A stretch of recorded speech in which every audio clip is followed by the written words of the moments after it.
Let's talk about minimalism. You see it everywhere, right? But it's way more than just a passing trend of empty-looking rooms and stark wardrobes. It's actually a pretty deep and fascinating response to the pressures of our modern world. So let's get into it.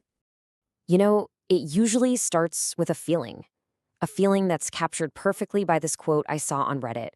The things you own end up owning you. It's that sense of being totally overwhelmed, where your possessions feel less like things you enjoy and more like, well, anchors weighing you down. And to shake off that feeling, the whole journey often kicks off with something super simple, something we can all relate to.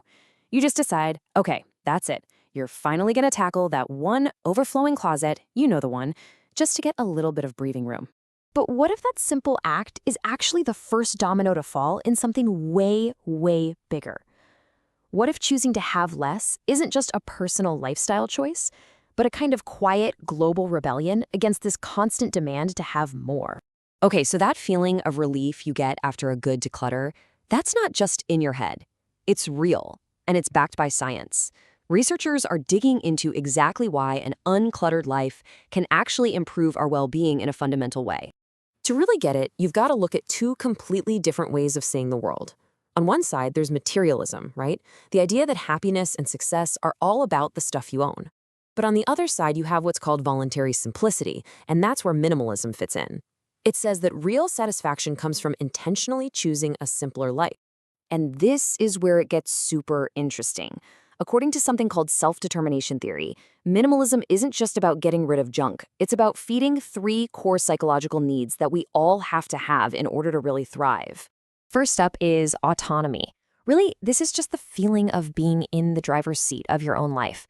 When you consciously choose what to own and what to let go of, you're taking back control from all the advertising and social pressure. You get to define your life on your own terms. Next, you've got competence. This is that awesome feeling of being effective, of being in control.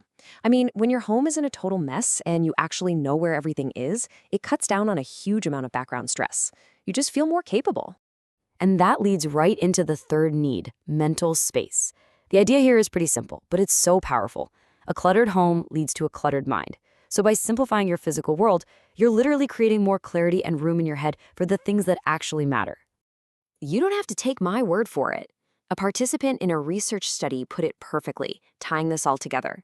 They said, minimalism brings me closer to my authentic self because it gives me that confidence of knowing what I want. It actually becomes a tool for figuring out who you are. But as new as all this might feel, these ideas are not new at all, not even close. In fact, let's jump back in time, about 2,000 years, to the ancient Stoic philosophers. See, the Stoics totally understood this psychological trap that we still fall into all the time, hedonic adaptation. It's the reason why the thrill of getting a new phone wears off so fast. You get that quick hit of happiness, but then you just go back to your baseline and you start wanting the next thing. It's a total loop of dissatisfaction. So how'd they break that cycle? With this incredible mental exercise called negative visualization. I know, it sounds a little dark, but it's genius. You actively imagine losing the things you already have. And by doing that, you short-circuit that desire for more and instead feel this huge wave of gratitude for what's right in front of you.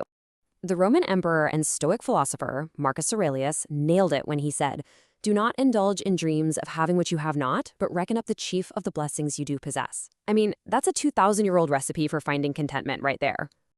Okay, so let's jump from the ancient world right back to today, because these same core ideas are now fueling a really powerful and very modern form of social protest all around the globe. In China, this movement is called Tang, which literally translates to lying flat. It's a conscious rejection of the hyper-competitive hustle culture. It's about choosing a low-desire life instead of burning herself out for a system that isn't paying off.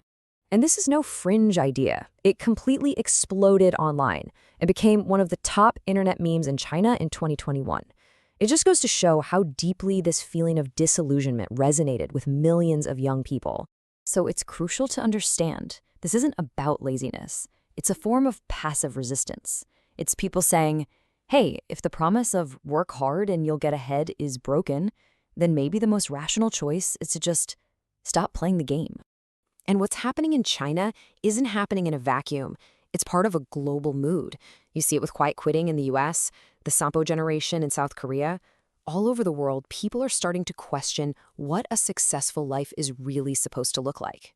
So when you put it all together, the psychology, the ancient wisdom, the modern-day protest, it all seems to be asking one fundamental question. In a world that is constantly screaming at us for more, what does it actually mean to have enough? What started out as just cleaning out a closet has unfolded into something so much bigger, hasn't it? It's a science-backed path to feeling better. It's an ancient trick for finding gratitude. It's a quiet form of global protest.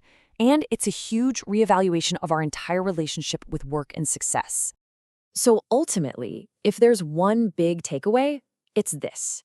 Choosing to live with less is about so much more than just your stuff. It's a powerful way to reclaim your time, your energy, your focus. It's really about reclaiming control. It's about autonomy. And that leaves us with one final question to think about.